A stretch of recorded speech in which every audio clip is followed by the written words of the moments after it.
এটা একটা ট্যাকটিস।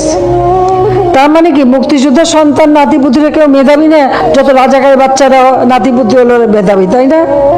কিন্তু এটা ভুলে 10 জনের সামনে কথা বলতাছি, কিভাবে কথা বলতে হবে এই ভাষাটাই যদি আমরা না জানি, ওই 10 জনের সামনে কথা বলার যোগ্যতাটাই আমার নাই। 1971 সালের পর থেকে যারা জন্মগ্রহণ করেছে, যারা যুদ্ধতে অংশগ্রহণ করতে পারে নাই, তারা সবাই রাজাকার। আমি, আপনি, আপনার বাবা, আমার বাবা, আমার দাদার নামও যেহেতু মুক্তিযোদ্ধার কোঠায় নাই, তাহলে আমার দাদা সহ আমরা সবাই রাজাকার। এক কথায় বলতে গেলে বর্তমান দেশে 16,88,000 নাগরিকের মধ্যে 2,31,000 মুক্তিযোদ্ধা, এদের পরিবার বাদে আমরা সবাই রাজাকার। যে রাজাকারের নাম শুনলে একসময় আপনার চোখে ঘৃণা চলে আসতো, এখন আপনি একবার ভেবে দেখেন সেই রাজাকারের ট্যাগটা এখন আপনার ঘাড়ে চলে আসতেছে। সেই ট্যাগ আপনার ঘাড়ে বসতে এক বিন্দু দ্বিধাবোধ করতেছে না, কারণ তার পদে উঠতে আপনার কোনো প্রয়োজন হয় না। বিকজ যেই দেশে ভোট ছাড়া ক্ষমতা পাওয়া যায়, সেই দেশে আবার কিছু বলতে ভাবতে হয় নাকি। আজকের ভিডিওতে একটা কথা বলা যায়, একটু মাথায় রাখেন। কথা যত বেখেয়ালি হবে, পতন তত দ্রুত হবে ইনশাআল্লাহ। পার্সোনালি আমি কোনো রাজনৈতিক দলের লগে সংকৃত নই, কিন্তু একজন সাধারণ নাগরিক হিসেবে এই কথার বিরুদ্ধে তীব্র নিন্দা ও প্রতিবাদ জানানো প্রয়োজন মনে করি। রিসেন্ট 8-9 দিন হয়ে গেল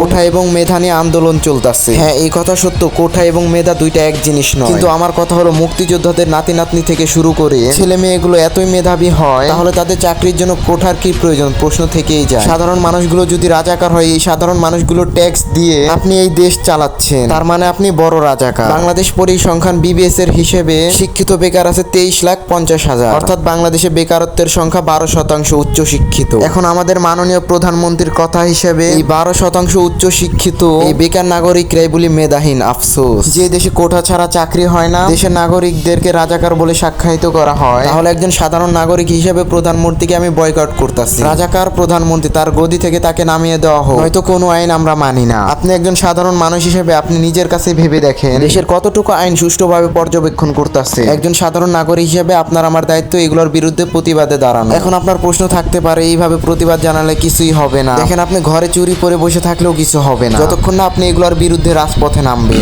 যত রাজাকার বাচ্চারা নাতিপুতি হলো মেধাবী, তাই না? আফসোস, আমাদের দেশ যে পরিচালনা করতেছে তার ভেতরে শিক্ষা থাকতে পারে, কিন্তু সঠিক শিক্ষাটা নাই আমি মনে করি। কারণ যার ভেতরে সঠিক শিক্ষাটা থাকবে, সে 10 জনের সামনে কাউকে ছোট করে কথা বলতে পারে না। কথা বলার ধরনটা আপনি একবার খেয়াল করলে আপনি বুঝতে পারবেন কথাগুলোর মধ্যে ছিল কতটা অহংকার। হোয়াটএভার, যাই হোক, আপনাকেও আল্লাহ তাআলা দিন শেষে বোঝার তৌফিক দান করুন। লিটারেলি একটা দেশ পরিচালনা করে যে তার মুখের ভাষা এতটা ঘৃণিত হবে, এটা আসলেও মেনে নেওয়ার মতো কথা না। আপনি যদি রাজাকার হই, তাহলে রাজাকার সেও।